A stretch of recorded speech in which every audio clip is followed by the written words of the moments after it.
అంటే 3వ తారీఖు రోజు సాయంత్రం 6 గంటలకు కొలకంపల్లి విలేజ్ లో శ్రీదేవి అనేటటువంటి యువతి 21 ఇయర్స్ ఉంటుంది. ఆమె 8 మంత్స్ ముందు సేమ్ విలేజర్ లో చంద్రబాబు నాయుడు ఆమె మ్యారేజ్ చేసుకుంది.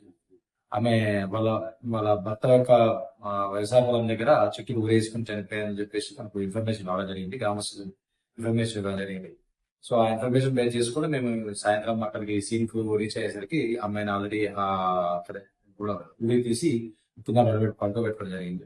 అక్కడ నుంచి ఆ అమ్మాయిని 3వ తారీఖు అదే సాయంత్రం మమ్మల్ని గవర్నమెంట్ హాస్పిటల్కి షిఫ్ట్ చేయడం జరిగింది. షిఫ్ట్ చేసిన తర్వాత నిన్న పొద్దున వాళ్ళ కుటుంబ సభ్యుల యొక్క కోరిక మేరకు వాళ్ళు ఇచ్చినటువంటి పిటిషన్ దాని ప్రకారం మా భర్తనే ఆమెను చంపి చుట్టూ వేలా తీసినటువంటి ఇన్ఫర్మేషన్ తోటి వాళ్ళ ఇచ్చినటువంటి దరఖాస్తు తోటి కేసు నమోదు చేయడం జరిగింది.